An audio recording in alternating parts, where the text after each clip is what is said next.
والصلاة والسلام على سيدنا وشفيعنا بالقاسم محمد وآله الطيبين الطاهرين المعصومين ولعنة الله على أعدائهم أجمعين من يومنا هذا إلى يوم الدين. أما بعد فقد قال الله سبحانه تبارك وتعالى في كتابه المبين وهو أصدق الصادقين: اهدنا الصراط المستقيم. صلوات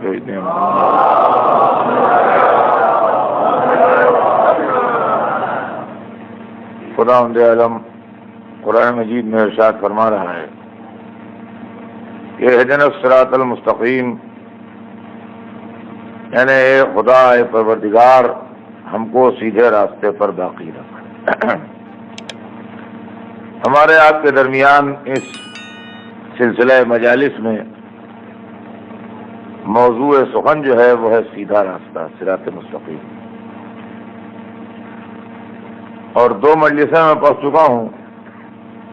پہلی مجلس میں نے یہ بات عرض کی کہ صراط مستقیم کی اہمیت کیا ہے اور قرآن نے اس کو کتنے اہم موقع پر اس آیت کو رکھا ہے، اور کل میں نے یہ عرض کیا تھا کہ وہ لوگ جن پر اللہ کی نعمتیں نازل ہوئی ہیں، کوئی اور ہوں یا نہ ہوں، لیکن پنجتن پاک ضرور وہ لوگ ہیں کہ جن پر اللہ نے اپنی نعمتیں نازل کی ہیں۔ اب ہم کو انہی کا راستہ معلوم کرنا ہے اور انہی کے راستے پر چلنا ہے، اس لیے کہ اگر رسول و علی معصومہ کونین و حسنین کا راستہ بھی صراط مستقیم نہ ہوگا تو پھر کس کا راستہ صراط مستقیم ہوگا؟ تو اور طلب بات یہ ہے کہ اگر ان کا راستہ بھی نہ ہوگا تو پھر اور کہاں سے ان سے بہتر پیدا ہوں گے جن کا راستہ صراط مستقیم ہوگا؟ لیکن ہمارے ساتھ جو دشواری ہے وہ یہ ہے کہ ہم بعد میں پیدا ہوئے ہیں، اور یہ حضرات ہماری نگاہوں کے سامنے نہیں گزرے ہیں، لہذا ان کے احکام، ان کے ارشادات، ان کے اقوال، ان کے بتائے ہوئے طریقے ہمارے پاس کسی نہ کسی سلسلے اور ذریعے سے آتے ہیں۔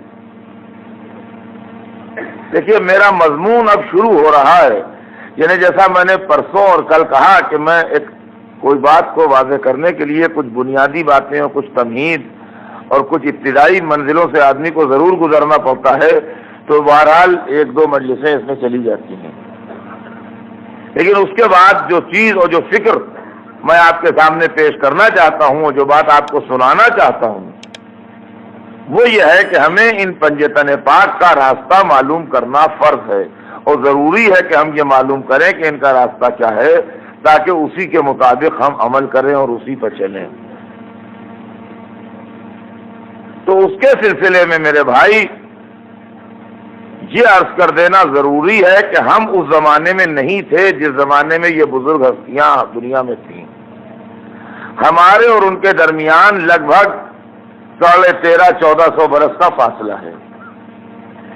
اس 1350-1400 برس کے فاصلے کو طے کر کے ہمیں اس زمانے میں دیکھنا ہے ان کی سیرت کو، ان کی حیات کو، ان کے واقعات کو، تاکہ اس کے مطابق ہم اپنی زندگی کو انہی افعال و اعمال، اسی سیرت و کردار کے سانچے میں ڈھال سکیں اور اپنے عقائد کو ویسا بنا سکیں جیسا ان کا حکم ہے، اپنے اعمال کو ویسا انجام دے سکیں جیسا انہوں نے بتایا ہے۔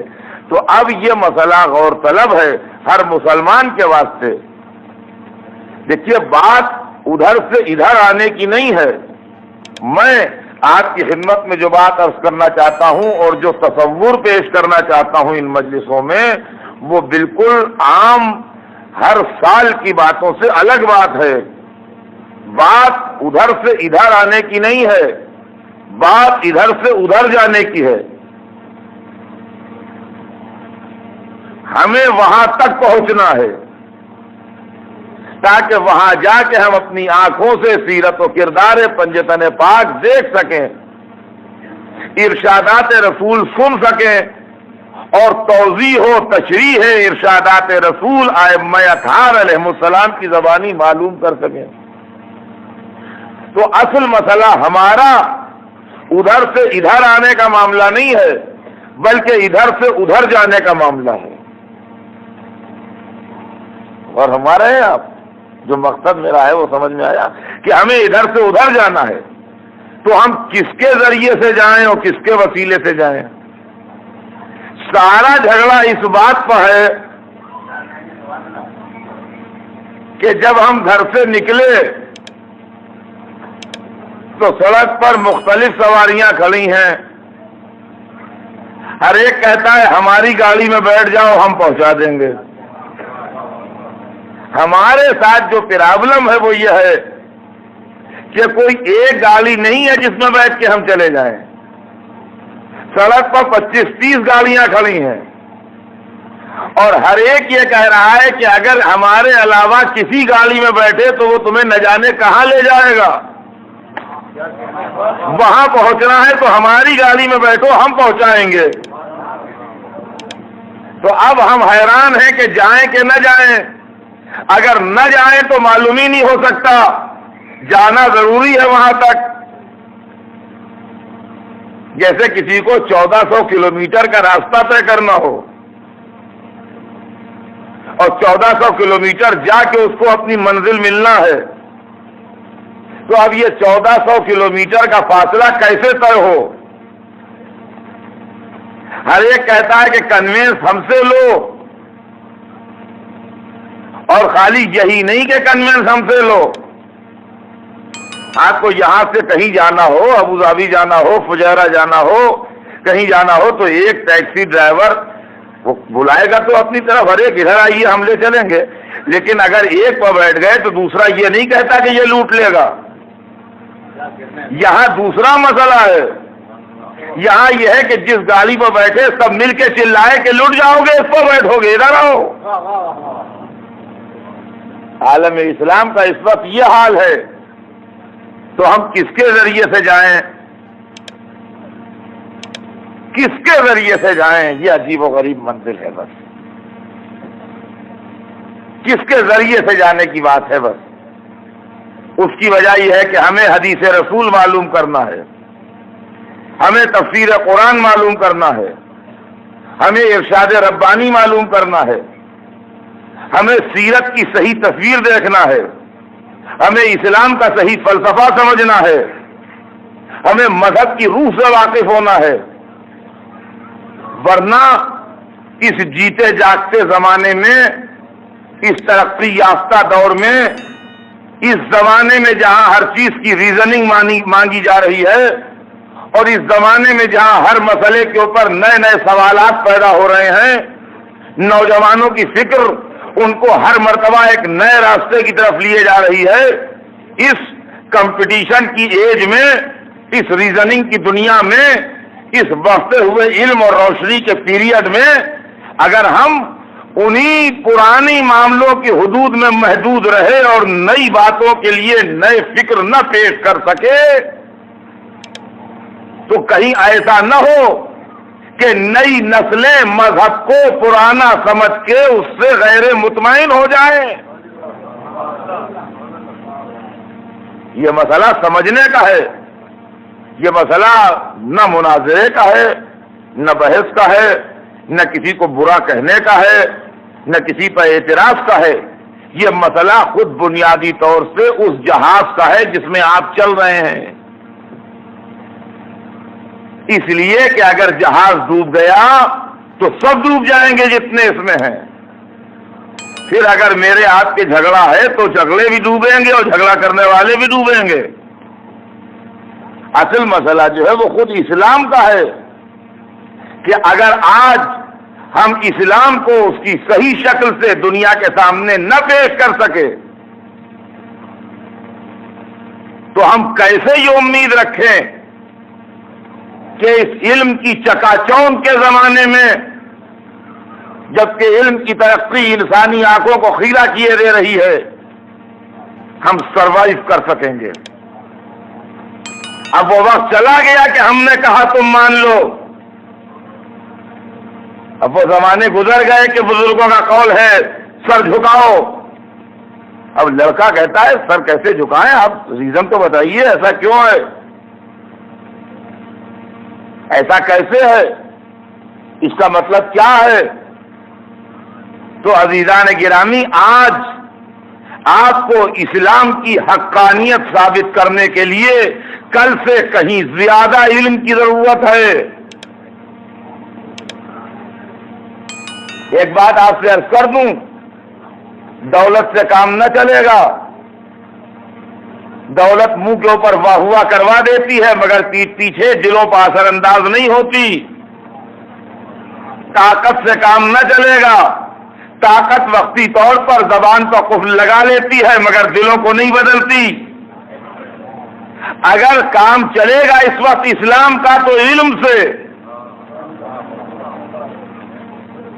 اگر کام چلے گا اسلام کا تو علم سے، اس کو ذہن میں رکھیے گا، اگر اسلام کا کام چلے گا اس وقت تو علم سے۔ اور علم کہاں سے ملے، علم کون لا کے دے؟ جب ہم علم کے مسئلے پر دیکھتے ہیں تو اپنے دامن کو علم سے خالی پاتے ہیں۔ پالنے والے یہ کیا ہو گیا، کون سی آفت آ گئی، کون سی مصیبت ہم پر پھٹی، کس بات پر ناراض ہو گیا تو ہم سے جو ہمارے دامن کو علم سے خالی کر دیا؟ عزیزان گرامی، مسلمان دنیا میں قیادت کرنے آیا تھا، یہ میر کارواں بننے آیا تھا، گرد کارواں بھی نہ رہا۔ یہ قافلے کو لیڈ کرنے آیا تھا، آگے آگے چلنے آیا تھا، آج قافلے کے پیچھے بھی اس سے چلا نہیں جا رہا ہے۔ علم و تحقیق کے کارواں بہت آگے جا رہے ہیں اور مسلمان میلوں پیچھے پڑے ہوئے ہیں۔ آپ سوچئے اس کا سبب کیا ہے؟ میں پہلے ایک بات عرض کر دوں، بعض موقعوں پر بڑی دل آزاری ہوتی ہے جب ہم قول رسول کوئی پیش کرتے ہیں اور لوگ کہتے ہیں حضور یہ باتیں آپ تعویل کے ساتھ سنا رہے ہیں، اگر صاف صاف رسول کی بات ہوتی تو کیا مسلمان مان نہ لیتے؟ خاص طور سے میں کھل کے کہہ دوں، چھپ کے کیوں کہوں، جب ہم غدیر کا ذکر کرتے ہیں اور ولایت علی بیان کرتے ہیں،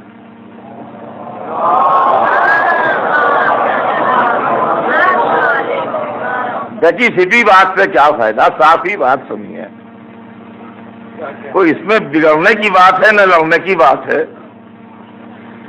جب ہم ولایت علی کا ذکر کرتے ہیں تو کہتے ہیں اگر رسول نے ایک واضح بات کہی ہوتی تو کیا امت نہ مان لیتی؟ ہم کہتے ہیں رسول نے نہیں، قرآن نے جو واضح باتیں کہیں سب نے مانی۔ کیا قرآن نے واضح لفظوں میں نہیں کہا کہ نماز واجب ہے؟ کیا قرآن نے بالکل صاف صاف یہ نہیں لکھا ہے کہ نماز واجب ہے؟ کیا 100% مسلمان نمازی ہے؟ کیا قرآن میں بالکل کلیئر یہ نہیں لکھا ہے کہ روزے تم پر لکھ دیے گئے، فرض کر دیے گئے؟ کیا رمضان میں 100% مسلمان روزہ رکھتا ہے؟ کیا قرآن میں بالکل صاف یہ نہیں لکھا ہے کہ جھوٹ بولنا اور شراب پینا حرام ہے؟ بالکل صاف، رسول نہیں، قول خدا ہے اور بالکل صاف کلیئر، کوئی شک شبے کی گنجائش نہیں۔ انما الخمر والمیسر والانصاب والازلام رجس من عمل الشیطان فاجتنبوہ، یقیناً شراب، جوا، بت جمے ہوئے پاسے یہ سب شیطانی گندگی ہیں، ان سے بچو۔ بھائی اس سے زیادہ کلیئر کٹ آیت تو نہیں ہو سکتی؟ کیا خدا نخواستہ یہ مصیبت مسلمانوں میں تو نہیں ہے؟ شراب اور جوئے کی عادت، ایسا تو نہیں کہ مسلمانوں میں کوئی ایک ایسا بھی ہو جو شراب بھی پیتا ہو؟ یا آپ نے اپنی زندگی میں کسی مسلمان کو کبھی ایسا تو نہیں دیکھا کہ اس کی طرف نسبت دی جاتی ہو کہ جوا کھیلتا ہے؟ صاحب یہ کون سی بات ہے، سینکڑوں ملیں گے۔ تو رسول نے تو کلیئر کٹ کہا، کیوں نہیں مانا؟ خدا نے تو صاف کہا، کیوں نہیں مانا؟ اور سنیے، علم کے لیے رسول نے کہا طلب العلم فریضۃ علی کل مسلم و مسلمہ، علم حاصل کرنا ہر مسلمان مرد و عورت کی ڈیوٹی ہے۔ اس کو میرے نوجوان بچے سنیں اور بزرگ سنیں، گارجینز بھی سنیں جن کے بچے پڑھ رہے ہیں۔ رسول نے آج سے 1400 برس پہلے کہا، حضور کی رحلت کو گزشتہ سال 1400 سال مکمل ہو گئے، لہذا اگر یہ مان لیا جائے کہ زندگی کے بالکل آخری دنوں کی بھی یہ حدیث ہے تو ڈیفینیٹلی 1400 برس سے زیادہ پرانی ہے۔ اگر بالکل یہ مان لیا جائے کہ انتقال سے ایک دن پہلے یہ حدیث ارشاد فرمائی ہے یا انتقال کے دن ہی ارشاد فرمائی ہے، تب بھی 1400 برس سے زیادہ پرانی یہ حدیث ہے۔ کیا فرمایا؟ طلب العلم فریضۃ علی کل مسلم و مسلمہ، علم حاصل کرنا ہر مسلمان مرد و عورت کی ڈیوٹی ہے۔ جس کے رسول نے 1400 برس پہلے ہر مرد و عورت کی ڈیوٹی بتائی تھی علم حاصل کرنا، اس قوم میں ساری دنیا میں لٹریسی 100% ہے؟ کیا ساری دنیا کے مسلمان 100% پڑھے لکھے ہیں؟ کیا پاکستان اور ہندوستان کے مسلمان 100% پڑھے لکھے ہیں؟ تو رسول نے تو صاف کہا تھا، امت نے نہیں مانا۔ تو اب آپ ہم سے کیا منہ لے کے کہتے ہیں کہ اگر رسول صاف کہہ دیتے تو ہم مان لیتے؟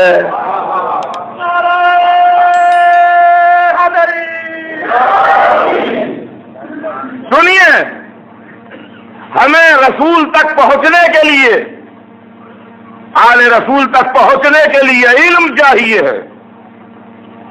آج کے مسائل کو حل کرنے کے لیے اور آج کے مشکلات کو سالو کرنے کے لیے علم چاہیے ہے۔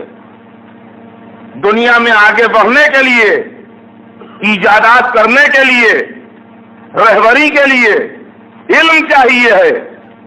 قرآن کی حقانیت، حدیث کی صداقت، سیرت رسول کی عظمت، سیرت اہل بیت کی جلالت کو واضح کرنے کے لیے علم چاہیے۔ اور عزیزان گرامی، کائنات میں ساری روشنی علم کی ہے۔ شہروں کے اندر جو جگمگاہٹ ہے وہ علم کی وجہ سے، کائنات کی جو تصویر کی ہے انسان نے وہ علم کی بدولت، دنیا کی زینت جو ہے وہ علم کی وجہ سے، انسانیت کا فروغ جو ہے وہ علم کی وجہ سے، فضاؤں میں جو اڑ رہا انسان وہ علم کی بدولت، گہرے سمندروں میں کشتیوں کی رہنمائی کرنے والا علم ہے، قافلوں کو منزلوں تک پہنچانے والا علم ہے، اسپتالوں میں بیماروں کا علاج کرنے والا علم ہے، مشکلات کی مشکل کشائی کرنے والا علم ہے، پریشانیوں کی گتھیاں سلجھانے والا علم ہے۔ علم، توجہ سے جملہ سنیے گا، علم جب اہل بیت تک آتا ہے تو جان صفات بنتا ہے، جب ذات رب العزت کی بات ہو تو عین ذات کہلاتا ہے۔ صلوات بھیجیں محمد۔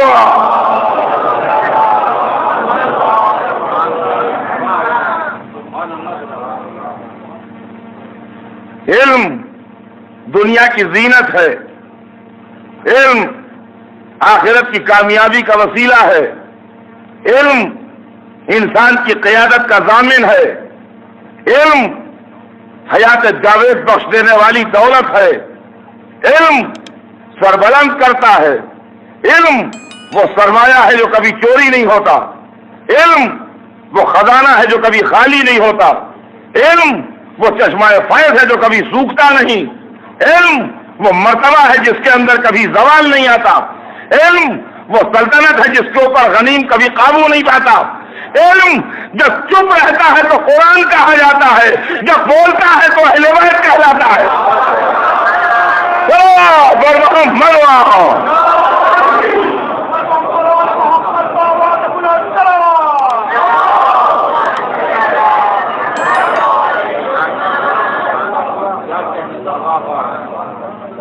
سمجھے کیا چیز ہے علم؟ کیا مصیبت آ گئی کہ جس قوم کے پاس کتاب علم موجود ہے اس کا دامن علم سے خالی ہو گیا۔ کیا مصیبت آ گئی کہ جس قوم کے پاس کتاب علم موجود ہے اس کا دامن علم سے خالی ہو گیا،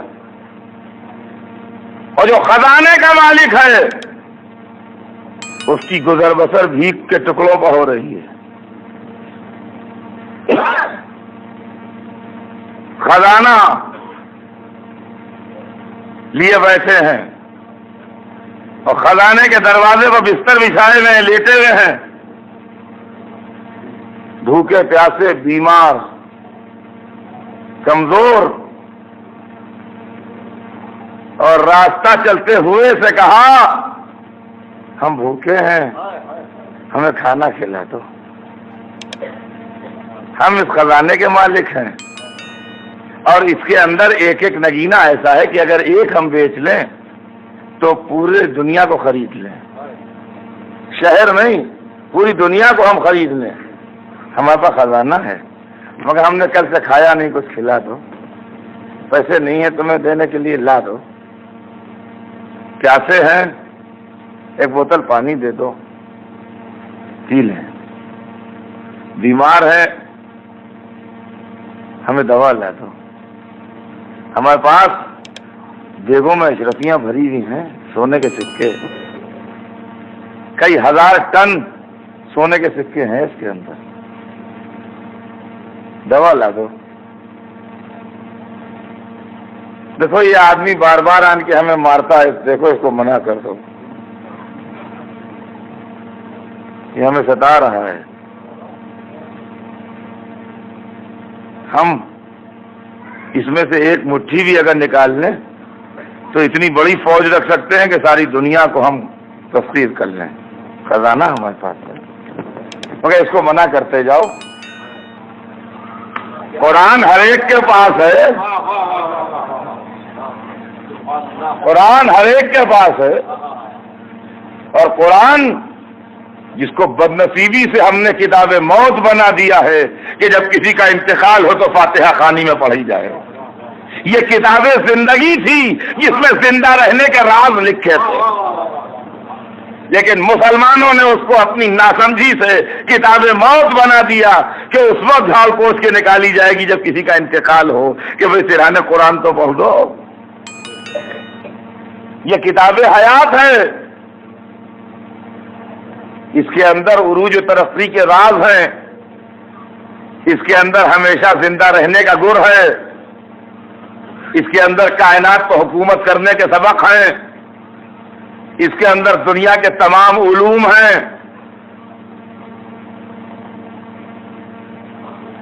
یہ قرآن ہے، کتاب اللہ، اللہ کی کتاب۔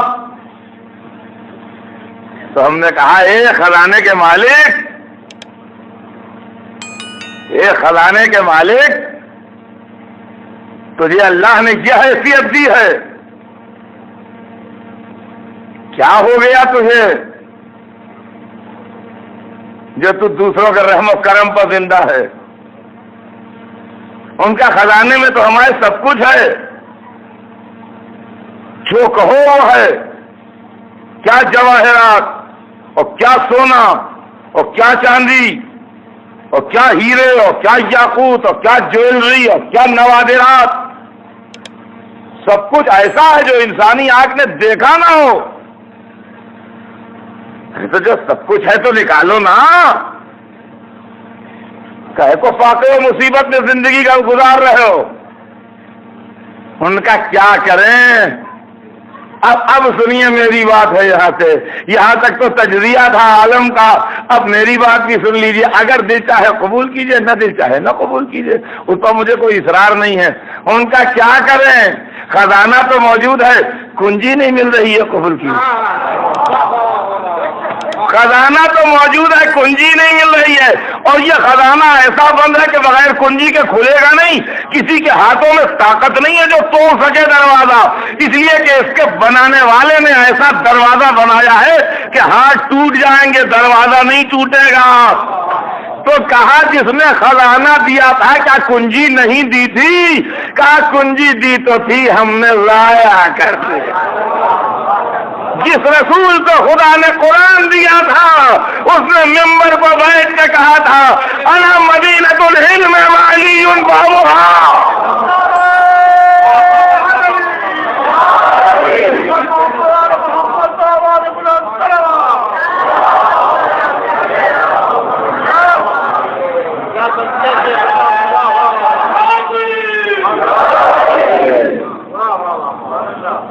جس رسول نے قرآن دیا تھا ادھر سے لا کے آپ پر تو آیا نہیں تھا، نہ مجھ پر آیا تھا، نہ بزرگان اسلام میں کسی پر نازل ہوا تھا، نہ اس زمانے میں نہ اس زمانے میں۔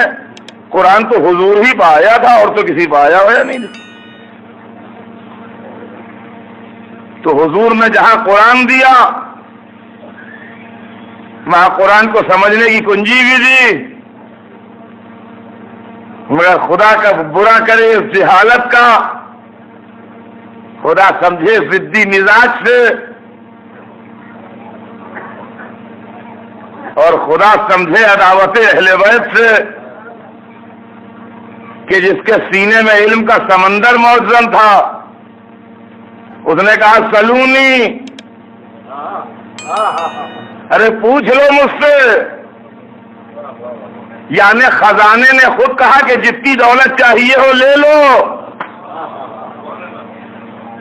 تو اس کے اس قول کا مذاق اڑایا،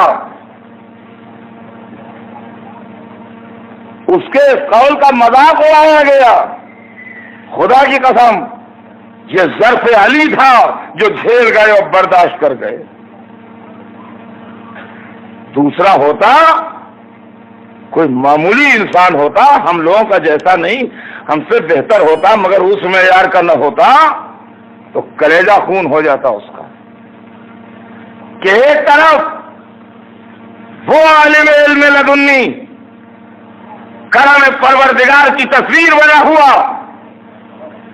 ابر کرم برسنے کو کہہ رہا ہے، خشک زراعتوں کی بدنصیبی یہ ہے کہ پانی لینے کو تیار نہیں۔ ابر کرم برسنے کو تیار، سوکھی زراعتیں اپنی ضد میں پانی کی ایک بوند لینے کو تیار نہیں۔ علی کہہ رہے سلونی، مجھ سے پوچھو۔ جانتے ہیں آپ علی کے اس جملے کا مذاق دشمنان علی نے کیوں کر اڑایا؟ ایک نے کھڑے ہو کہا میرے سر میں بال کتنے؟ ہم سمجھ گئے، نہ تو مولا کو زیب ہے ایسوں کو جواب دینا، نہ مولا کی شان ہے، ایسوں کے لیے ہم پیدا ہوئے ہیں۔ غلام کہے کے لیے ہوتے ہیں، نوکر چاکر خادم کہے کے لیے ہوتے ہیں۔ کبھی ایسا بھی ہوتا ہے کہ بڑا آدمی شان سے گزر جاتا ہے، اس کے خدمتگار، اس کے ملازم، اس کے غلام، اس کے نوکر چاکر دوڑا لیتے ہیں بدتمیزی کرنے والوں کو، وہ مڑ کے دیکھتا بھی نہیں، نہ اس کی شان ہے کہ ایسے لوگوں کو مڑ کے دیکھے۔ لیکن غلام جو ہوتے ہیں، نوکر چاکر خدمتگار جو پیچھے پیچھے چلتے ہیں، وہی کھچائی ایسی کر دیتے ہیں کہ زندگی بھر یاد رہے۔ تو نہ تو علی کی شان تھی یہ، اور نہ علی کو زیب دیتا تھا کہ ایسے گستاخوں کو جواب دیں، لیکن ہم پہچانتے ہیں ان کی اصلیت کہ جب آل کو چھوڑ دیتے ہیں تو یہی بال کا سوال اٹھتا ہے۔ اور کچھ محمد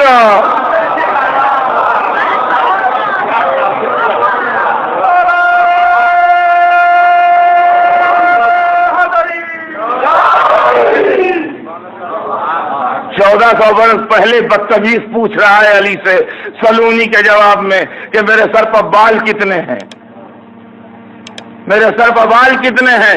یہ علی کے سلونی کا مذاق اڑا رہا ہے، یہ مولا کے اس عظیم جملے کا جس کے اندر علم کی ساری خوبیاں دست ادب جوڑے کھڑی ہیں علی کے سامنے، اس عالم علم لدنی کے علم کا مذاق اڑا رہی ہے جہالت، یہ پوچھ کے کہ میرے سر میں بال کتنے ہیں۔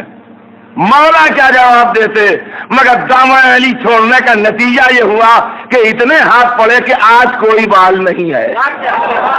صلوات پر محمد۔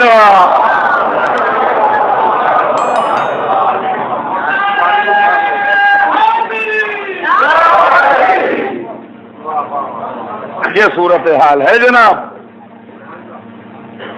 وہ رسول تھا کہ جس کو اللہ نے قرآن دیا، جس کے سینے پر قرآن نازل کیا۔ لو انزلنا هذا القرآن على جبل لرأيته خاشعا متصدعا من خشية اللہ۔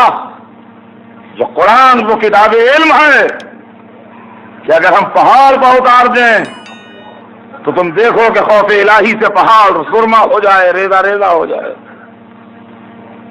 یہ شان قرآن ہے، یہ عظمت علم قرآن ہے کہ اس علم کے بوجھ کو پہاڑوں کا سینہ برداشت نہیں کر سکتا، مگر وہ ختمی مرتبت کا صدر مبارک تھا جو پورے قرآن کے علم کا عالم و حافظ بنا۔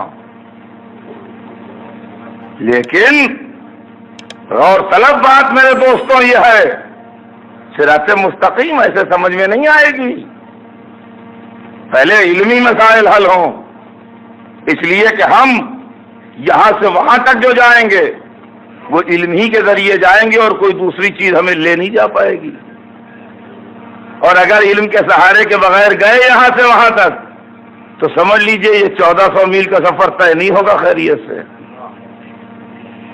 یہ خیریت سے طے ہونے والا نہیں ہے، یہ حالت کے بس میں نہیں ہے کہ 1400 سال کی مسافت طے کرا کے آپ کو رسول اللہ تک پہنچا دے، یہ سفر تو علم ہی طے کرے گا۔ میرے دوستو، صدر رسول پہ قرآن نازل ہوا، ختمی مرتبت کا سینہ مرکز علم قرار پایا، اور جہالت نے رسول پر وار یہ کیا کہ جس کے سینے کو خدا نے کتاب علم کے لیے موضوع قرار دیا اس کو امی کا خطاب دے کے بالکل جاہل ثابت کیا۔ کیا بدنصیبی ہے عالم اسلام کی کہ جو دنیا کا سب سے بڑا عالم تھا اس کو علماء اسلام نے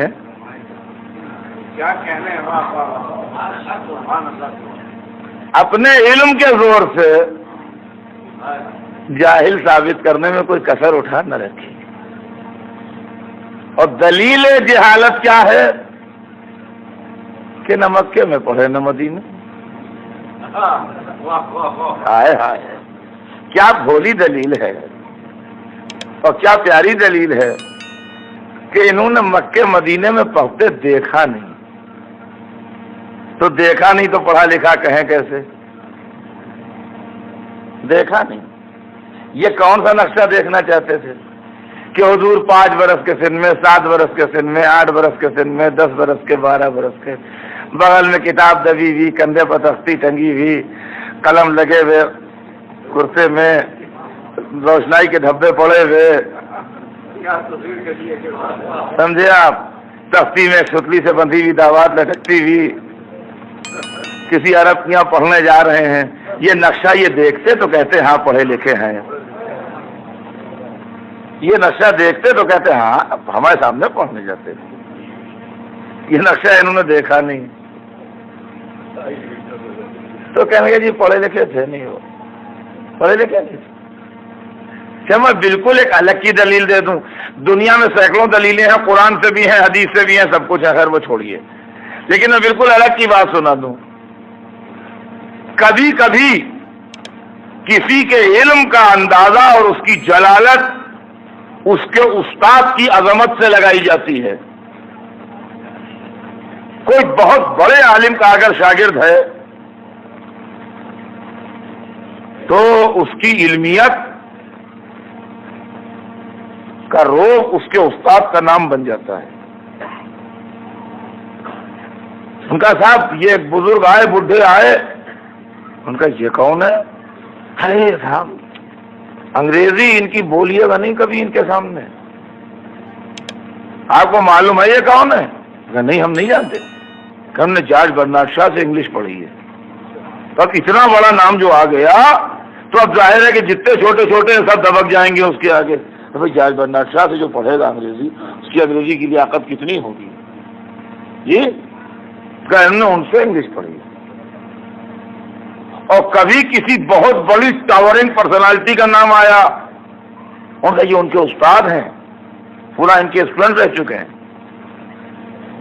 تو بھی کبھی کبھی اس کی شخصیت کا علم جو ہے کہ اتنے بڑے آدمی کے یہ استاد ہیں، تو کبھی کبھی آدمی کا علم اس کے استاد کے نام سے واضح ہوتا ہے، اور کبھی کبھی اس کا علم اس کے شاگرد کے نام سے واضح ہوتا ہے. ہمارے حضور کو چاہے اس معیار سے پرکھ لیجئے چاہے اس معیار سے پرکھ لیجئے. میں دو کتابوں کے نام لیتا ہوں، ایک کا رائٹر محمد کا استاد ہے، ایک کا رائٹر محمد کا شاگرد ہے. قرآن جس کی کتاب ہے وہ استاد محمد، نہج البلاغہ جس کی کتاب ہے وہ شاگرد محمد. محمد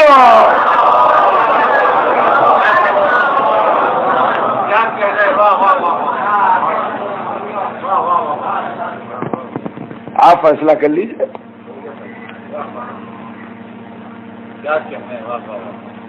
جو قرآن بھیجنے والا ہے وہ استاد، جس کی زبان کے نکلے ہوئے جملے نہج البلاغہ کہلائے وہ شاگرد. چاہے یوں سمجھ لیجئے علم، چاہے یوں سمجھ لیجئے علم. علمک ما لم تکن تعلم. اے محمد ہم نے تمہیں ہر وہ بات بتا دی جو تمہیں نہیں معلوم تھی. اس علم کی چہل پہل میں اور اس علم کی تیز روشنی میں وراثت محمد لینے کے لیے کیا ہمارا ایسا کوئی بڑھے گا؟ جہاں قرآنی سرٹیفکیٹ آ رہا ہو کہ علمک ما لم تکن تعلم، ہم نے تمہیں ہر وہ بات بتا دی جو تمہیں نہیں معلوم تھی. تو ایسے عالم میں کیا ہمارا ایسا کوئی بڑھے گا؟ جی یہ بوجھ ہم پر رکھتے جائیے، اٹھا پائیے نا. ایسا تو نہیں ہے کہ ہمالیہ کے نیچے پورا وجود ہی فنا ہو جائے. اس لیے کہ قرآن جو ہے ہمالیہ تو جھیل نہیں پائے گا. قرآن کو ہمالیہ تو جھیل نہیں پائے گا. بنص قرآنی لو انزلنا ھذا القرآن علی جبل، تو اگر ماؤنٹ ایوریسٹ کے اوپر آئے تو وہ تو سرما ہو جائے گی. تو اتنا بڑا بوجھ جو پہاڑ نہ اٹھا سکے آپ اٹھائیں گے؟ نصیب دشمنہ کہیں رحلت تو نہیں ہو جائے گی؟ ہمیں رحمت فاتحہ تو نہ دیجیے گا کل کو. کیا مصیبت ہے. تو پھر کون اٹھائے یہ علم؟ دیکھیے میں اس سے کوئی بحث نہیں کرتا کہ آپ کس کتاب کو پڑھ کے آئے ہیں. کوئی کتاب آپ پڑھیے، میں کتاب والی بحث میں جاتا ہی نہیں. جو یہ بحث ہو کہ صاحب وہ معتبر ہے کہ غیر معتبر ہے، رائٹر کون ہے، وہ ہے نہیں یہاں، وہ تو عربی میں ہے، ہم عربی جانتے نہیں ہیں، وہ تو اردو میں ہے، اردو کی کتاب مستند بھی ہے کہ نہیں ہے، یہ سب جھنجٹ ہی نہیں. میں تو آپ کے دماغ کو اپیل کرتا ہوں، آپ کی عقل کو اپیل کرتا ہوں، آپ اپنی عقل سے سوچیے۔ اللہ نے جو دماغ دیا ہے، جو عقل دی ہے، یہ جو شریعت رہبر باطن جو ہے جس کا نام عقل ہے، یہ کہے کے لیے دی گئی ہے بھائی؟ اس کو کہے کو گھر میں طے کر کے رکھ دیا ہے کہ زنگ لگا جا رہا ہے؟ اس کو ایکٹیو کیجئے تھوڑا سا، عقل کی روشنی میں سمجھیے۔ کتاب جو حضور لائے ہیں اللہ کی طرف سے، جس کا نام قرآن پاک ہے، یہ بانٹنے لائے ہیں کہ پڑھانے لائے ہیں؟ یہ سوچ سمجھ کے بتائیے کہ قرآن پاک جو آیا ہے دنیا میں حضور کے ذریعے سے، اللہ نے حضور کو دیا تو ایک چیز تو یہ ہوتی ہے کہ کسی کو ذاتی کوئی چیز دی تو اس سے پبلک کا تعلق نہیں ہوتا۔ تو اگر اللہ نے اپنے رسول کو ذاتی پرسنل کیپیسٹی میں کوئی شے دی تھی کہ ہمارے حبیب یہ ہم تمہیں تحفہ دے رہے ہیں، تو جو تمہیں تحفہ ملے اس سے پبلک کا کیا تعلق ہے؟ جی، تو حضور کو وہ ہمیں دینا نہیں چاہیے تھی کتاب، وہ اپنے ہی پاس رکھنا چاہیے تھی سیکریٹ۔ جب ہم کہتے بھی آپ کو کتاب ملی ہے، کہاں ملی ہے، مگر وہ ہمیں پرائیویٹ طور پر ملی ہے، تم سے مطلب نہیں ہے، تم نہ اس کو سمجھ سکتے ہو نہ پڑھ سکتے ہو، تمہارے بس کی نہیں ہے۔ ٹھیک بات ہے۔ تو پہلا مسئلہ تو یہ ہے کہ پبلک کے لیے دی تھی کہ پرائیویٹ حضور کے لیے دی تھی؟ تو ان کا نہیں، پبلک کے لیے دی تھی۔ تو پبلک کو بانٹنے کے لیے دی تھی کہ پڑھانے کے لیے دی تھی؟ دیکھیے، ایک شکل تو یہ ہے کہ میں کہیں گیا، ان کا آپ حسینیہ زہرا میں مجلس پڑھتے ہیں؟ میں نے کہا جی ہاں۔ کہنے لگے یہ کتابیں ہیں، بٹوا دیجیے گا۔ میں نے جو کھول کے دیکھا تو عربی میں تھی۔ ان کا صاحب میں تو اردو دا ہوں، مجھے عربی نہیں آتی۔ ان کا ہاں آپ بٹوا دیجیے گا، یہ کربلا کے واقعے سے متعلق اس میں مضمون ہے۔ میں نے لا کے حسینیہ گیٹ پر رکھ دی، جو لوگ بیٹھے تھے نیچے، میں نے کہا بھائی ایک صاحب نے دی تھی بانٹنے کے لیے، آپ بانٹ دیجیے گا اس کو، جو لوگ آئے عربی جانتے ہو ان کو دے دیجیے گا۔ چلو قصہ ختم ہوا، میری ذمہ داری بھی ختم ہوئی۔ اب اگر اس کتاب میں کیا لکھا ہے، صحیح لکھا ہے، غلط لکھا ہے، کیا لکھا ہے، مجھ سے کوئی مطلب نہیں۔ بانٹنے کے لیے دی گئی، نہیں میں نے بٹوا دی۔ میں عربی جانتا ہوں نہیں جانتا ہوں، کم جانتا ہوں زیادہ جانتا ہوں، کوئی اس سے مطلب ہی نہیں۔ ایک مومن نے دی نہیں کہ بٹوا دیجئے، میں نے بٹوا دی۔ دوسری صورت یہ ہے کہ پڑھ کے سنا دیجئے، سب کو مطلب بتا دیجئے۔ تو اگر میں سمجھے ہوئے نہیں ہوں تو سناؤں گا کیا اور مطلب بتاؤں گا کیا؟ جی، ایک شکل یہ ہے کہ ایک آدمی نے مجھے کتاب دی اور کہا حسینیہ زہرا مجلس روز پڑھتے ہیں، آج کی یہ کتاب میں جو مضمون ہے اس کو پڑھ کے سنائیے، یہ عربی میں ہے، سب کو سنائیے گا اور اس کا مطلب سمجھائیے گا سب کو۔ اب اگر میں جانتا نہیں ہوں تو کیسے سناؤں گا اور کیسے سمجھاؤں گا؟ تو ضرورت اس بات کی ہے کہ جو دے کتاب مجھے، وہ اس بات کا یقین کر لے کہ میں خود کتاب کو سمجھے ہوئے ہوں، سناؤں گا اور بتلاؤں گا۔ تو اللہ نے جو اپنے حبیب کو قرآن دیا تو بانٹنے کے لیے دیا کہ پڑھانے کے لیے دیا؟ تو وہ کہتا ہے کتاب کی تعلیم دے۔ تو جب تعلیم دے تو جب تک خود پڑھا ہوا نہیں ہوگا پڑھائے گا کیا؟ تو قرآن میں ہے کیا؟ کہا اللہ رب ولا یابس الا فی کتاب مبین، کوئی خشک و تر ایسا نہیں ہے جو کتاب مبین میں نہ ہو۔ تو جب ساری دنیا کے علم قرآن میں ہیں تو جو پڑھانے والا ہو اس کے سینے میں ساری دنیا کے علم ہوں، تو سرکار کے سینے میں ساری دنیا کے علم ہونا چاہیے۔ عمر مبارک کتنی ملی؟ 63 سال۔ 63 سال میں ساری دنیا کے علموں کا 1000واں حصہ بھی کوئی پڑھ نہیں سکتا۔ پڑھانا تو بڑی بات ہے۔ لہذا عقل کہتی ہے کہ جب تک وہاں سے نہ پڑھ کے آئیں گے وہاں کی کتاب کو نہ پڑھا پائیں گے۔ اچھا، ایک چیز ہے پڑھنا، دوسرے ہے پڑھ کے اس کو اپنے دماغ میں محفوظ رکھنا۔ توجہ چاہتا ہوں عزیزان گرامی، پڑھنا اور پڑھ کے دماغ میں محفوظ رکھنا۔ یو اے ای کی ٹیلی فون ڈائریکٹری رکھ پائیں گے آپ؟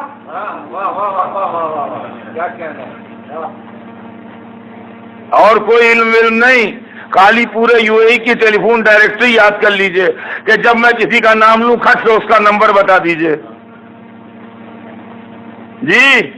نہ دیکھیے بگڑنے کی بات ہے نہ لڑنے کی بات ہے، نہ میں آپ کو برا سمجھ رہا ہوں، نہ بے ایمان سمجھ رہا ہوں، نہ جاہل سمجھ رہا ہوں، کچھ بھی نہیں۔ بات اتنی سی ہے کہ کیا یو اے کی ٹیلی فون ڈائریکٹری آپ یاد کر پائیں گے؟ اور آپ اپنے دماغ کو اتنا قابل پاتے ہیں کہ جیسے ہی میں کوئی نام لوں آپ کھٹ سے نمبر بول دیں صحیح صحیح؟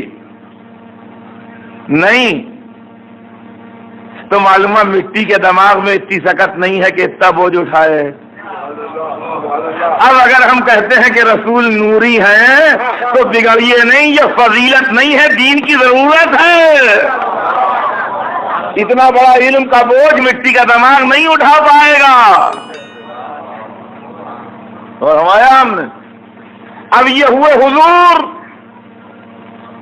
اب اس علم کی روشنی میں اور جگمگاہٹ میں حضور سے دین کا چارج کون لے گا؟ کیا اثر صاحب لیں گے؟ جی بگڑنے کی بات اس میں نہیں ہے، لڑنے کی بات نہیں ہے۔ لوگ جب سمجھ میں نہیں آتا تو سینے الٹنے لگتے ہیں، یہ بہت جہل پرور علامت ہے۔ بگڑنے کی بات نہیں، سوچنے کی بات ہے بھائی۔ ان کو وہاں سے ڈگری ملی ہے، اللہ نے سرٹیفکیٹ اپنے حبیب کا قرآن میں بھیجا ہے، علمک ما لم تکن تعلم۔ اے حبیب ہم نے تمہیں ہر وہ بات بتا دی جو تمہیں نہیں معلوم تھی۔ تو اب جب یہ دنیا سے جانے لگے تو اس کی جگہ پر بیٹھ کے قرآن کون پڑھائے؟ اسی رینک کا عالم ہونا چاہیے نا۔ تو ڈھونڈیے کسی دوسرے کے لیے قرآن میں سرٹیفکیٹ ہے؟ ورق الٹیے، یقول الذین کفروا لست مرسلا قل کفی باللہ شہیدا بینی وبینکم ومن عنده علم الکتاب۔ آدمی ڈھونڈیے قرآن نے لکھ سب دیا ہے، کہ تمہاری پرواہ نہیں ہے، بکے جاؤ تم۔ کفی باللہ شہیدا بینی وبینکم، ہمارے تمہارے درمیان جھگڑے میں گواہی کے لیے اللہ کافی ہے۔ بس بس قرآن یہیں پر رک جا، اللہ کا نام آگے، اللہ کافی، بس اللہ بس، باقی حوث اللہ کے آگے کیا؟ اللہ کے آگے کیا؟ بس اللہ کافی۔ اب ہم کیا کریں؟ قرآن نہیں رک رہا ہے، ہم کیا کریں؟ قرآن نہیں رک رہا ہے صاحب، ہم تو کہہ رہے ہیں کہ رک جاؤ، وہ ہمارے بس کا ہی نہیں جو ہمارے کہنے سے چپ ہو جائے۔ وہ کہہ رہا ہے ومن عنده علم الکتاب، اور وہ جس کے پاس پوری کتاب کا علم ہے، الف لام لگا ہے، علم الکتاب، پوری کتاب کا علم ہے۔ اللہ ہر چیز کے لیے کافی ہے، اس کے بعد کسی کی ضرورت نہیں ہے۔ نہ جانے کیوں اس اللہ کے لیے کہ جو کافی ہے اس نے خود ہی اپنے ساتھ اس کو شریک کر لیا جس کے پاس علم کتاب ہے، تاکہ صبح قیامت تک کے لیے امت کی آنکھیں کھل جائیں کہ جب اللہ اپنے ساتھ شامل کیے لے رہا ہے تو کتاب کیا کافی ہوگی بغیر اس کے؟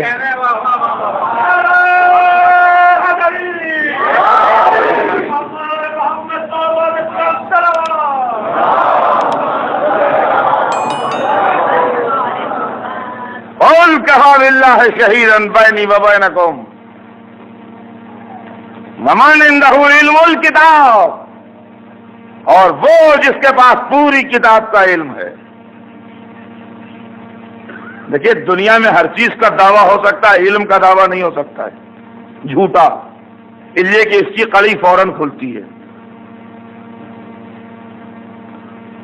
جہاں میں نے کہا سب آتا ہے مجھے، وہیں ایک لڑکا کتاب لے کے آ گیا، یہ سمجھائیے ذرا، تو پتہ لگ جائے گا کہ آتا ہے کہ نہیں آتا ہے۔ جی فوراً پتہ لگ جائے گا آتا ہے کہ نہیں۔ قرآن کہہ رہا ہے وہ جس کے پاس پوری کتاب کا علم ہے، پوری کتاب کا علم۔ ذرا سی کتاب کا علم جسے ملا تھا اس کی طاقت معلوم ہے آپ کو؟ قال من عنده علم من الکتاب، الکتاب اور من الکتاب میں فرق ہے۔ الکتاب پوری کتاب، مل الکتاب مانے کتاب نے سے ذرا سا. قرآن میں ہے کہ جب سلیمان تخت بلقیس منگوا رہے تھے، قال عفریت من الجن انا آتیک قبل ان تقوم من مقامک، عفریت نے کہا جو جنوں میں سے تھا کہ میں لاؤں گا قبل اس کے کہ آپ اپنی جگہ سے اٹھیں. مزاج شہنشاہیت پر اتنی دیر بھی گرا تھی.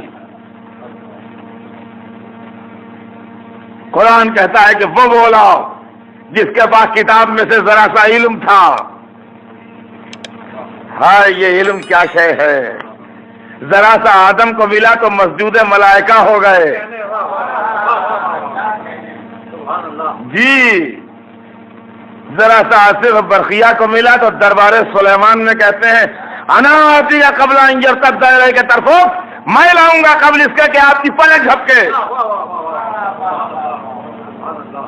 یہ علم کا ٹیسٹ ہو رہا ہے، علم بغیر ٹیسٹ کے نہیں مانا جاتا، یہ علم کا ٹیسٹ ہو رہا ہے.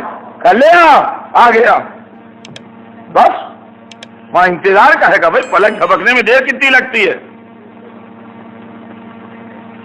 ان کا ہاں حاضر رکھا ہوا تو نہیں، ان کا ہاں ان کا حاضر جگہ وہیں پہ رکھا ہوا تھا. دیکھا آپ نے، یہ ہے علم. ارے کل نہیں سمجھ سکتے تھے جاہل عرب، آپ تو سمجھتے ہیں علم کیا ہے. فضاؤں کی تسخیر، کائنات کے اوپر کنٹرول، ذرے ذرے پر حکومت. آج جتنا دنیا میں علم پھیلتا جا رہا ہے اب تو سمجھیے کل اونٹوں پر چلنے والے اگر نہ سمجھ پائے تو چاند پر ٹہلنے والے تو سمجھیں. ایک خبر کو دوسری جگہ 6 مہینے میں پہنچانے والے اگر نہ سمجھ پائے تو ٹیلی فون ملا کے ساری دنیا سے بات کرنے والے، ٹیلی ویژن پر ساری دنیا کے نقشے دیکھنے والے، فیکس کے ذریعے اپنی تحریر کو ہزاروں میل دور اسی سیکنڈ میں بھیج دینے والوں، اب تو سمجھو کیا چکر ہے. ارے جو دنیا روشن ہوتی جائے گی اہل بیت کے معجزات سے قریب ہوتی جائے گی، گھبرائیے نہیں. اسی لیے اللہ نے ایک کو چھپا کے رکھا ہے کہ جب تمہارے پیمانے چھلکنے لگے، جب سمجھو گے کہ علم اہل بیت کیا ہے. صلوات بر محمد.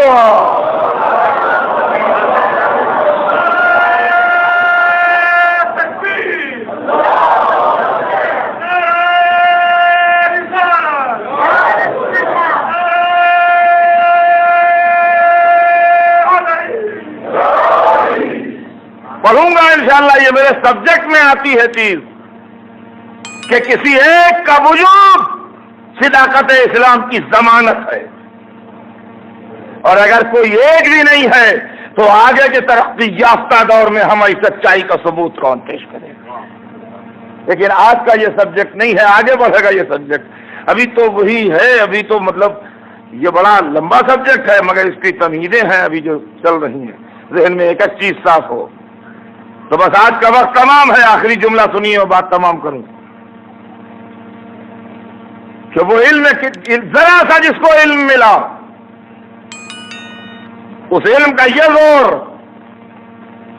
کہ نبی کا اشارہ پا کے تخت بلقیس پلک جھپکتے میں رکھ دیا. تو جس کے پاس کل کتاب کا علم ہو، پھر اگر اشارے پر سورج پلٹ آئے تو یہ حیرانی کی بات نہیں ہے، یہ علم کی بات ہے. اب رہ گیا یہ کیسے ممکن ہے. تو جس زمانے میں سورج پلٹا ہے اس زمانے میں نہ سورج کا پلٹنا ممکن تھا نہ چاند پر جاننا ممکن تھا. دونوں چیزیں ایکولی ناممکن تھیں آدمی کے لیے. آج ایک چیز ممکن ہوئی، 50% ممکن ہوا، تھوڑا علم اور آگے بڑھنے تو وہ بھی ممکن ہو جائے گا. صلوات بھیجیں محمد.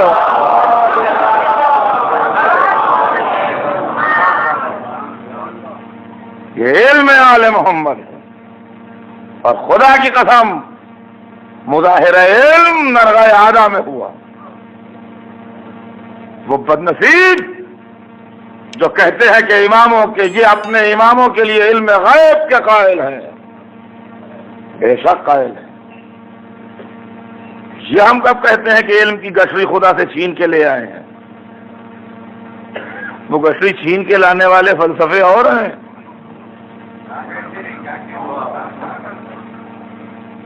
اللہ نے بنایا ہے عالم تو یہ عالم ہے، اللہ نے بنایا ہے معصوم تو یہ معصوم ہے، اللہ نے نورانی بنایا ہے تو یہ نورانی ہے،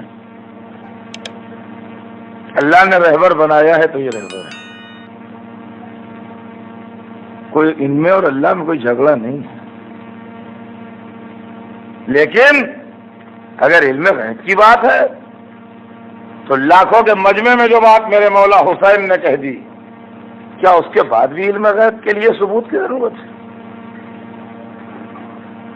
ہمارے ساتھ کے سامنے آئے جس کی حکومت کا پرچم پورے ملکوں پر لہرا رہا ہو، اور جس شخص کی جیب میں ملک کے رے کا پروانہ رکھا ہوا ہو، اس کی آنکھوں میں آنکھیں ڈال کے مجمع عام میں یہ کہہ دینا کہ او ہمارے ساتھ تو مجھے قتل تو کر رہا ہے مگر تجھے رے کا گیہوں کھانا نصیب نہ ہوگا، یہ علم غیب نہ تھا تو کون سی شے تھی جو حسین نے کہی؟ اس روایت میں تو کوئی اختلاف نہیں ہے، اس لیے کہ اس کے تو لاکھوں راوی ہیں۔ جب حسین بیکس علی اصغر کی میت دفن کر کے سید سجاد سے خدا حافظی کر کے اپنے شیعوں کو سلام کہلوا کے زینب و ام کلثوم کو رخصت کر کے سکینہ سے دامن چھوڑا کے اپنے پورے لشکر کو آخری مرتبہ آواز دے کے مقتل میں آئے ہیں، تو تاریخ کہتی ہے کہ چہرہ اقدس 14ویں رات کے چاند کی طرح چمک رہا تھا۔ چہرہ اقدس کے اوپر جو نور تھا اور جو چمک تھی، ایسا لگ رہا تھا جیسے 14ویں رات کا چاند چمک رہا ہے، اور اتنا اطمینان تھا کہ جیسے کچھ ہوا ہی نہیں، جیسے جوان بیٹے کی میت پر ہوئے ہی نہیں، جیسے جوان بھائی کے لاشیں پر گئے نہیں، جیسے بھتیجے کی لاش کے ٹکڑے خیمے میں لائے نہیں۔ اور اس کے بعد ہمارے ساتھ کے سامنے آئے، کہا ساتھ کے بیٹے سامنے آ، مجھے تجھ سے باتیں کرنا ہے۔ وہ لعین سامنے آیا، کہا جنگی باجے بہت زور سے بج رہے ہیں، ان کو رکوا دے۔ جنگی باجے رکوائے گئے۔ کہا میدان میں گھوڑوں اور اونٹوں کی آوازیں بہت ہیں، ان کو روک دے۔ کہا یہ میرے بس میں نہیں ہے، یہ نہیں ہے میرے بس میں۔ فرمایا سچ کہہ رہا ہے تو، یہ بے شک تیرے بس میں نہیں ہے۔ اچھا یہ میرے بس میں ہے۔ یہ کہہ کے انگشت مبارک سے اشارہ کیا، اور ہاتھ کی ایک گردش مکمل ہونے سے کربلا کے میدان میں بالکل سناٹا چھا گیا۔ اب اس کو نصیحت کی، سب کے سامنے کہا کہ ملک کے رائے کا گیہوں کھانا تجھے نصیب نہیں ہوگا۔ اس نے کمال بے غیرتی سے جواب دیا کہ میں جو کھا لوں گا۔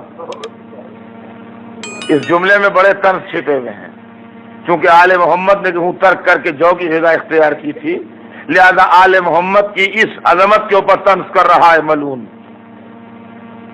لیکن حسین نے کمال صبر و تحمل سے جواب دیا، تجھے وہ بھی نصیب نہ ہوگا۔ امام نے پھر امام نے ایک آخری سوال کیا کہ اچھا خیر تو اتنا بتا دے مجھ سے لڑ کیوں رہا ہے، میرا قصور کیا ہے، کیا بات کیا ہے، کیا ہے کے لیے سب؟ تو اس نے ایک ہی جواب دیا جو سب نے سنا، یا حسین بغضن لابیک، اے حسین تمہارے باپ کی دشمنی میں تم سے لڑوں۔ اور گویا میرا مولا، سب نے تو حسین سے اجازت لی لڑائی کی، حسین خدا سے اجازت لے رہے ہیں لڑائی۔ یہ حسین نے دشمن کی زبانی بغض علی کا اقرار نہیں لیا ہے، بلکہ اجازت میدان طلب کی ہے پروردگار سے، اس لیے کہ حدیث رسول ہے وہ بغض کا کفر و نفاق، علی کی عداوت یا کفر ہے یا نفاق ہے۔ اور حکم پروردگار ہے کہ یا ایھا النبی جاہد الکفار والمنافقین، اے نبی جہاد کرو کفار و منافقین سے۔ تو خدا سے حسین نے اجازت لی، سب سے حسین نے اجازت لی، حسین تلوار چلانے کے لیے اللہ سے اجازت لے رہے ہیں۔ یہ لفظیں نہیں تھیں، اللہ سے اجازت میدان طلب کی تھی۔ اور جب اس نے کہہ دیا کہ تمہارے باپ کی دشمنی میں، تو جب جملہ کہا ٹھیک ہے، مگر میں اکیلا رہ گیا ہوں، دستور عرب کے مطابق لڑو۔ دستور عرب یہ تھا کہ ایک کے سامنے ایک آتا تھا۔ کہا ٹھیک ہے، ہمیں منظور ہے، کہا بھیجو۔ اور اس کے بعد لوگ آنے لگے اور کٹنے لگے، ایک ایک آنے لگا اور کٹنے لگا۔ تاریخ بتاتی ہے جہاں حسین کھڑے تھے ذرا دیر میں وہاں پر لاشوں کا انبار لگ گیا تھا، اور حسین تھوڑا آگے بڑھ کے کھڑے ہو گئے تھے اور کہہ رہے تھے جلدی بھیجو، وقت تنگ ہے، جلدی بھیجو، وقت تنگ ہے۔ اور پھر دو دو چار چار کر کے آنے لگے اور وہ کٹنے لگے۔ اور پھر آخر میں ایک مرتبہ عمر سعد گھبرا کے اپنے گھوڑے کی رکابوں پر زور دے کے اونچا ہوا اور اپنے لشکر کو للکارا کہ اعظم جو قتال العرب، یہ قتال عرب کا بیٹا ہے، سب کو مار ڈالے گا، اگر زندہ گھر جانا چاہتے ہو تو سب مل کے ٹوٹ پڑو۔ اور ایک مرتبہ پوری فوج مل کے حسین پر ٹوٹ پڑی۔ اور راوی کہتا ہے کہ میں ایک بلندی پر کھڑا تھا، وہاں میں نے دیکھا کہ حسین نے عجیب و غریب طرح کی لڑائی لڑنا شروع کر دی۔ وہ تلوار اپنے سر کے گرد چکر دے رہے تھے، ایسا لگ رہا تھا جیسے ایک حسین کے سر کے گرد ایک تلوار، ایک بجلی ہے جو کون رہی ہے، جس سے انسانی وجود کے ٹکڑے کٹ کٹ کے گر رہے تھے۔ اور فوجیں سمندر کی لہروں کی طرح حسین پر ٹوٹی پڑ رہی تھی، اور حسین ایک ماہر بحراک کی طرح کبھی داہنی طرف چلے جاتے تھے، کبھی بائیں طرف چلے جاتے تھے، ان کے اوپر کسی کا وار نہیں چل رہا تھا، وہ اپنے سر پر تلوار چلاتے جاتے تھے۔ اور اسی عالم میں وہ کہتا ہے کہ میں نے دیکھا کہ آرام سے ٹہلتے ہوئے اسی سیلاب میں لشکر کے ایک مرتبہ دریا کی طرف چلے۔ کہتا ہے میرے دل کو خیال آیا 3 دن کے پیاسے حسین شاید پانی پینے جا رہے ہیں، مگر دریا پر جانے سے پہلے رک گئے، اونچے ہو کے جیسے کسی کو دیکھا، آواز دی عباس، ارے میرے بھیا عباس، تم نے حسین کی لڑائی نہ دیکھی۔ اس کے بعد آستینیں الٹی، حملہ آخر کیا، کہتے جاتے تھے تم نے میرے عباس کو بھی مار ڈالا، ارے تم نے میرے علی اکبر کو بھی مار ڈالا، ارے تم نے میرے علی اصغر کو بھی زندہ